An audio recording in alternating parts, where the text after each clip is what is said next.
Hey, how's it going? And welcome to Whisky Wins with me, Stuart. We're in a hotel. Yeah, that's all the explaining it needs. So today we've got Glen Mhor, 8-year-old, bottled by Gordon MacPhail, 40% ABV, 75 cl, an old twisty lid, and presumably from the 70s, possibly 80s. There's no way to distinguish where this bottle, what year it's from, unfortunately, or not to my knowledge. The distillery itself closed 1983, I believe, and was demolished in 1986, so quite a quick turnaround. If you want more on this distillery, please visit glenmhorwhiskey.com. I'm sure that's what it's called. Just type in Glen Mhor Distillery or Glen Mhor Whiskey, and it'll be one of the first ones to pop up. It's I try to think how you would describe this. It's a passionate project from Jason, who's quite big in the whiskey community, and he's compiled so much data together on Glen Mhor Distillery. So if you want to find out like who the exciseman was, what the production yield was, what barley they used and all that good stuff, he's got that data. And if you've got any data to help him progress it, then that would be muchly appreciated. So yeah, I don't know how the sound's going to be here. I don't know how the audio or the visual is going to be, so you'll just need to bear with me. But yeah, we're going to write that down to this, see if it's a Whisky Win or a Whisky Bin. This cost me £235 on the auction, which is insane, and I wanted to try something that basically in 1986, I was nowhere near the thought of being born, so to have something like this is pretty extraordinary to me.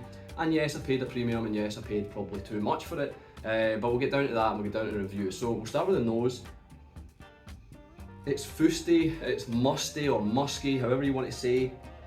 Like an old, it's just like an old whiskey. It's like an old book or something that's been left in the attic too long. There's tablet there's like malt digestives. Maybe a touch of grated ginger.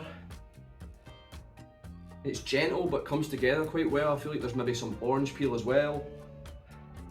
And possibly something else sweet that I just can't put my nose on, or can't put my finger on, should I say.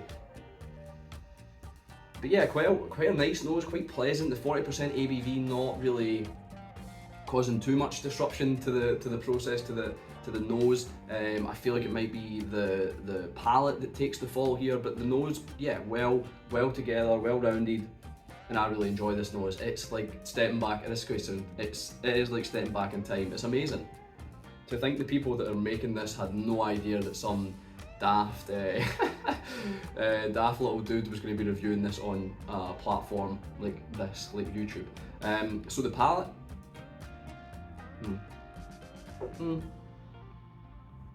I mean, it's not a great mouthfeel.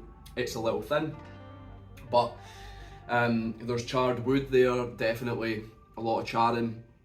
There's maybe something like Chinese spices. There's some ground coffee in the palate, and that musky kind of fusty, musty, however you want to describe it, element is back as well. There's something metallic. I'm not sure what that could be. Maybe some blood orange on there. And to link back to the nose with the malt digestive, I'm going to say like a milk chocolate digestive now in the palate. So tying a little bit of chocolate together, a little bit of maltiness, a little bit of biscuitiness. Like I said, a little thin, but it's not bad. This is not a horrible dram. This is pleasant. This is quality. This is quality for the time period. We don't get whiskey like this anymore, I don't feel. We don't get something presented at 40% ABV that's like this nice. And that might just be like the romantic side of me speaking, but I feel like whiskey is nowhere near at this level as it used to be. And I have had a lot of 40% whiskey and it doesn't taste like this. It doesn't taste as good as this, I feel. The finish, with the 40%, it's short to medium. It's mainly this musky element that's remaining, and perhaps some smoke as well lingering. But this is just it's easy. It's definitely easy with that 40% ABV, whether that helps or not. But it's also just something different. Yeah, it's only 8-year-old, but it's just a little unusual, a little quirky, and yeah, like I said, it's like stepping back in time. So I'm gonna have a little drink of this again.